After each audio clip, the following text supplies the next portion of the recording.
This video is sponsored by Magellan TV. In the early 1970s, U.S. intelligence first picked up evidence of a reckless and incredibly skillful Vietnamese pilot by monitoring enemy radios. His name was Colonel Toom, and he was considered the best pilot of the North Vietnamese Airforce. Some said he had downed as many as 14 American aircraft and had earned ace status. Stories about this legendary pilot spread far and wide during the war. This notoriety prompted General William Momyer to make downing Toom a high priority for the Air Force. He sent several missions out to hunt for the pilot, but none of them were successful. Then, in May 1972, Colonel Toom and his MiG-17, with the number 3020, were supposedly taken down in one of the war's most memorable dogfights. The story has been retold many times, but this intriguing figure in airpower history may have never existed at all. Toom wasn't just a legend. He was a myth.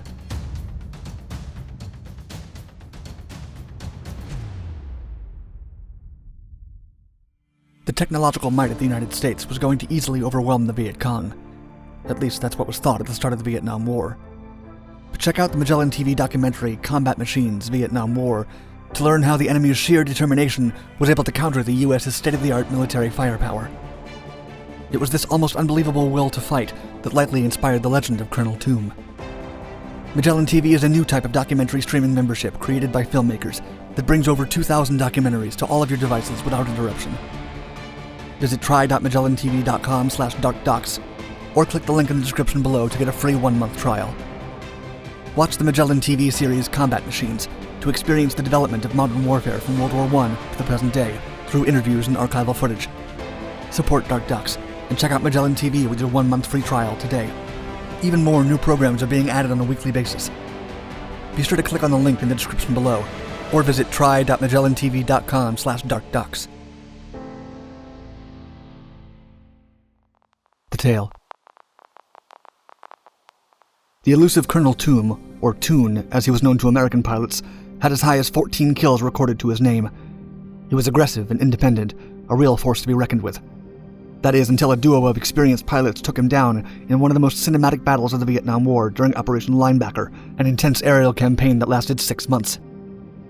On May 10, 1972, Top Gun Navy graduates Lieutenant Randy Duke Cunningham and his backseat radio intercept officer, Lieutenant Junior Grade William Irish Driscoll, were flying their Phantom F-4J during a strike against the Haidong rail yards.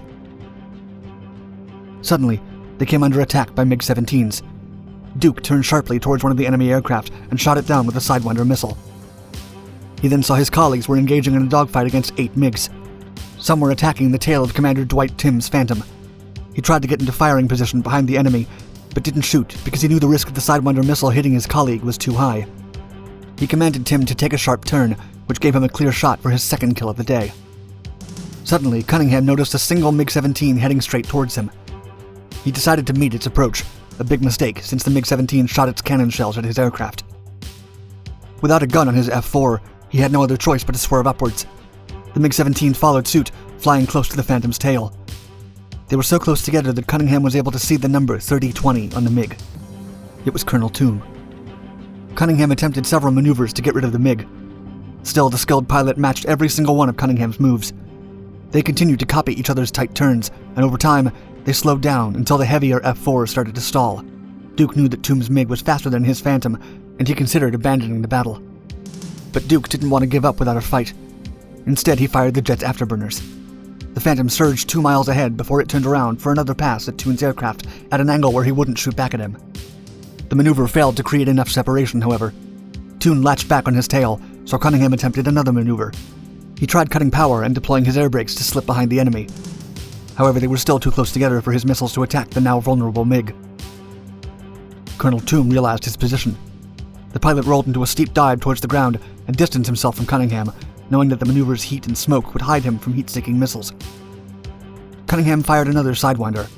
This time it hit the MiG, and he watched as it plummeted into the ground with no parachute in sight. It was over. The legendary Colonel Toom had been defeated. Shortly after, an SA-2 surface-to-air missile hit the Phantom, forcing Cunningham and Driscoll to eject from the aircraft. They subsequently had to be rescued at sea.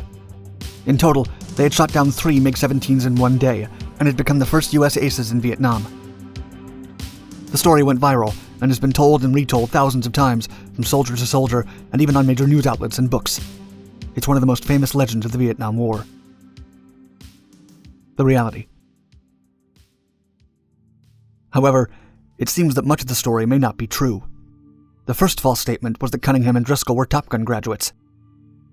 Around the time Operation Linebacker started, Top Gun was struggling to obtain funding, and many thought it wouldn't be long until the US Navy shut it down.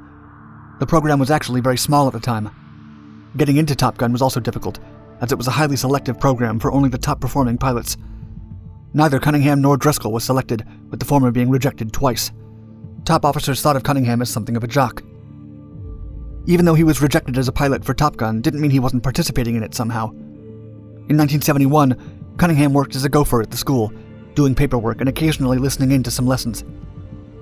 Cunningham spent so much time with the instructors that they eventually allowed him to run exercises in the school's F-4 Phantoms when they weren't being used. It's believed that Cunningham and Driscoll's involvement with Top Gun was exaggerated to boost the program's profile to obtain additional funding. Yet both had already proven themselves as ace pilots, despite not really coming out of Top Gun, and they would both go on to later serve as instructors for the newly invigorated program. As for Colonel Toome, he most likely didn't exist. Colonel who? The legend of Colonel Toome may have grown out of a similar desire to glamorize the air battle taking place over Vietnam. Information was sketchy at the time, but as the Vietnam-US relationship improved over the years after the war, aviation historians were able to interview several of Hanoi's best pilots. They wanted to learn more about the legendary Colonel Toome. All the pilots responded with the same question. Colonel who? None of the pilots had even heard of Colonel Toome, and his name wasn't in any official Vietnamese records. Some historians believe that American government officials may have misheard the names Tuan and Ton, as Toome and Toon did not sound Vietnamese at all. Sense dictates that if Colonel Toome had been real, a pilot with such a record would have been highly decorated and immortalized, not erased from official documents. His plane allegedly had 14 stars painted on the side, believed to be the number of Toome's kills. In fact, the stars represented the number of victories of all the other pilots who flew it beforehand, as Vietnamese Air Force customs were different from Americans. Today, there are now two main theories about Colonel Toome. The first is that he wasn't a Vietnamese, but a Russian pilot. Several decades prior, Russian pilots aided the North Koreans by flying Chinese and North Korean aircraft during the Korean War.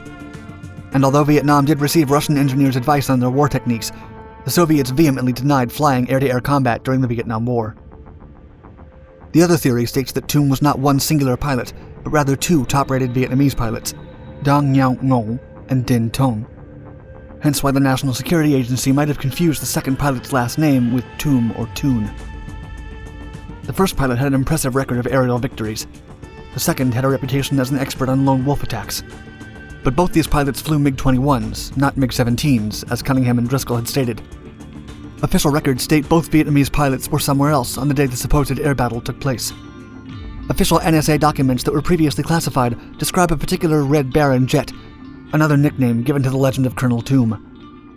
While the papers don't give credit to either Cunningham or Driscoll for shooting it down, it does assert that the plane survived the war. Coping with reality.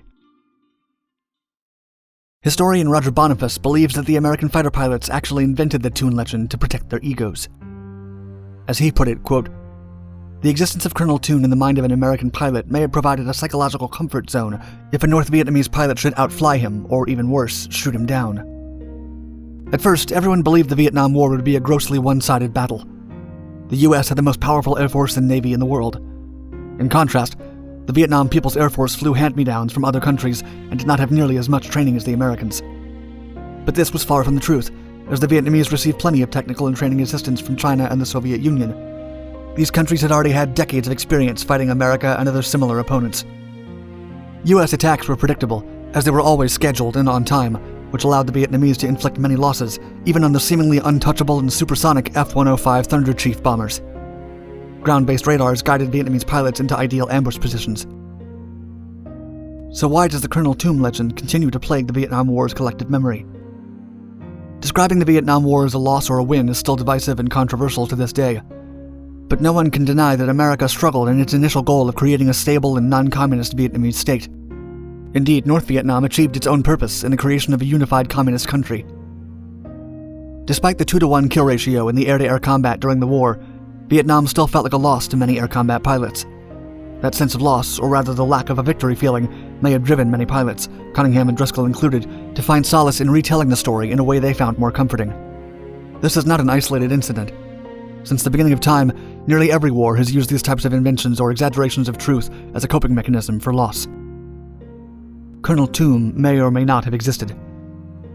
Still, the patriotic and exhilarating win it portrays represents a way of dealing with the trauma that warfare inflicts on all of its soldiers. Thanks for watching, and thanks again to Magellan TV for sponsoring this video and for offering a free trial to Dark Docs viewers. Please visit try.magellantv.com/darkdocs, or click on the link in the description below for access to more than 2,000 documentaries, streaming across all your devices without interruption.